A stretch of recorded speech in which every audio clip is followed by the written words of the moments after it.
ஆண்டின் பொதுக்காலம் 26வது வாரம் சனிக்கிழமை. நற்செய்தி பகுதி லூக்கா 10:17-24. நற்செய்தி சிந்தனை. தான் போக வேண்டிய இடங்களுக்கு தயார் செய்ய அனுப்பப்பட்ட 70 சீடர்களும் மகிழ்ச்சியோடு திரும்பிய போது இறையாட்சியின் நற்செய்தி பணியையும் குணப்படுத்துதல் பணியையும் வெற்றிகரமாக முடித்து வந்த சீடர்களின் மகிழ்ச்சியோடு இயேசுவும் மகிழ்கிறார். லூக்கா நற்செய்தியின் இந்த பகுதி ஆண்டவரின் அக்களிப்பு பாடல் என்று அழைக்கப்படுகிறது. Lord's hymn of joy. இயேசு தனது வாழ்வில் 2 ஜெபங்களை கற்றுத்தருகிறார். ஒன்று பிரேயர் ஆஃப் பிரைஸ், இன்று வருகின்ற பகுதி புகழ்ச்சி ஜெபம். 2 பிரேயர் ஆஃப் பெட்டிஷன், இதனை கெத்செமனி தோட்டத்தில் நமக்கு கற்றுத்தருகிறார். புகழ்ச்சி ஜெபம். The prayer of praise is the most selfless form of prayer.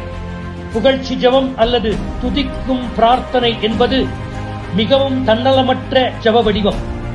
இந்த ஜெபம் நம்மை பற்றிய எந்த குறிப்பும் இல்லாமல் ஏறெடுக்கப்படுகின்ற இறைவேண்டல். கடவுள் யார், எப்படிப்பட்டவர், அவருடைய வல்லச்செயல்களை வியந்து நினைந்து ஏறெடுக்கப்படுகின்ற ஜெபம். இன்றைய நற்செய்தியின் 21வது வசனத்தில் இயேசு தூய ஆவியால் பேருவகை அடைந்து, தந்தையே, விண்ணுக்கும் மண்ணுக்கும் ஆண்டவரே, உம்மை போற்றுகிறேன். பிறகு தந்தையினுடைய செயலை எடுத்துரைக்கிறார்.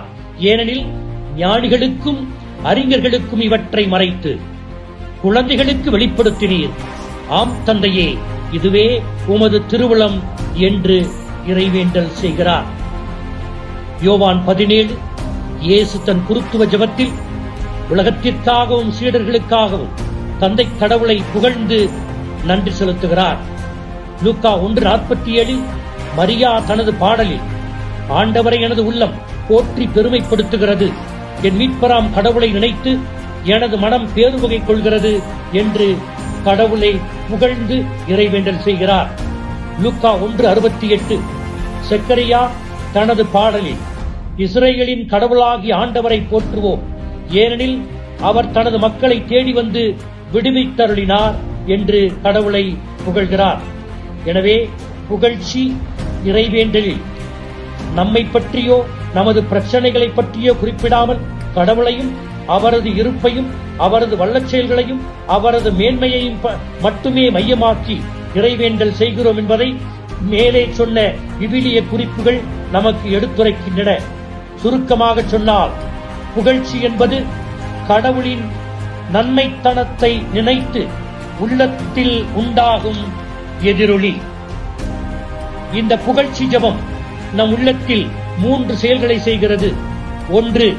புகழ்ச்சி ஜெபம் கடவுளிடம் கொண்டிருக்கின்ற நமது அந்யோன்யமான உறவை ஆழப்படுத்துகிறது. 2. புகழ்ச்சி ஜெபம் கடவுளின் வல்லச் செயல்களை நினைத்து நம்மை நன்றியுள்ள மனிதர்களாக மாற்றுகிறது. 3. மகிழ்ச்சியோடு புகழ்ச்சியோடு மிக நெருங்கிய தொடர்புடையது மகிழ்ச்சி. புகழ்ச்சி ஜெபம் பேருவகை கொள்ள வைத்து மகிழ்ச்சியின் தைலத்தால் நம்மை அபிஷேகிக்கிறது.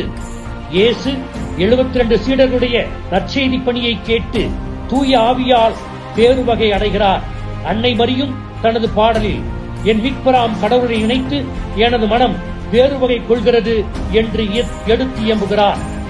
எனவே கர்த்தர் கற்பித்த ஜெபம் தொடங்கி நாம் சொல்லும் எல்லா ஜெபமும் புகழ்ச்சியோடு தொடங்குவதை உணர்ந்து ஜெபிக்க முயல்வோம். ஆமீன். ஆமீன்.